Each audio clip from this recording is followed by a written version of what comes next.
Now, Minister, we'll talk about something a bit more personal for you, and people have asked those questions, and we have this opportunity to ask you in relation to your private video that was leaked without your consent in December. It created a lot of issues, including you, first of all, losing your ministerial portfolio as Minister for Women, Children and Social Protection, and also you losing your position as Deputy Leader of the People's Alliance Party. How did you cope with this public fallout? Well, I appreciate you raising this directly with me, Vijay. I want to tackle it head on because I know that it's been on people's minds. Yeah. So first and foremost, I just want to say how deeply sorry I am for the embarrassment. It was something that was private. It wasn't meant to be public, and I believe nowadays, in the digital space, many people use the digital space in their private moments is almost as intimate as being present in person, and that is something that I believe we will be seeing more of as we move on, because the freedom is given in the digital space to share privately.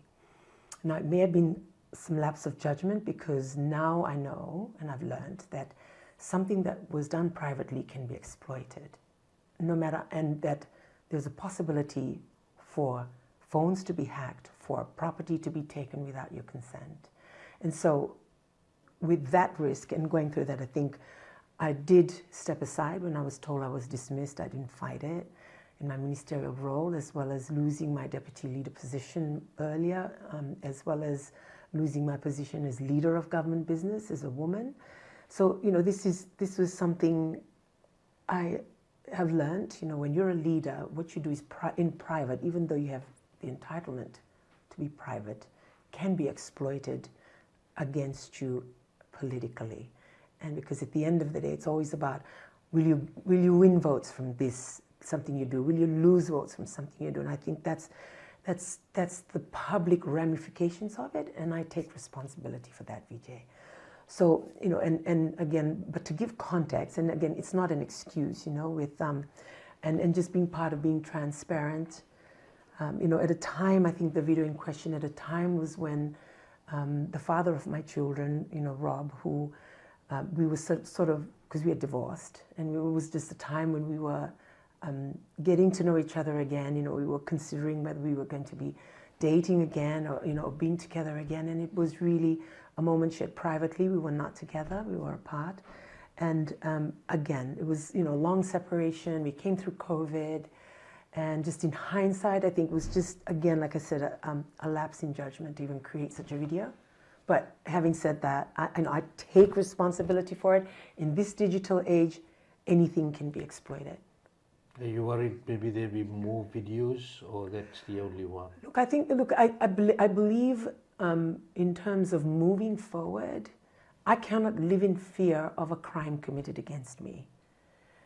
Whether there are more videos or not, again, I cannot for sure say, because they can also be generated.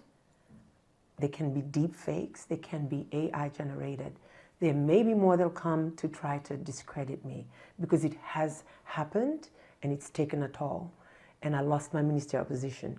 Will there be more in the future? I have no doubt. Whether it's AI generated, it's going to come. But for me is that I've got to move forward without fear. I've got to move forward with the determination now that the advocacy that it is now placed upon me to represent every woman and girl, or every person that is now dealing with this, dealing with the blackmail, dealing with extortion, dealing with threats, which really is done to silence someone, to silence their voice, which happened in the last few months.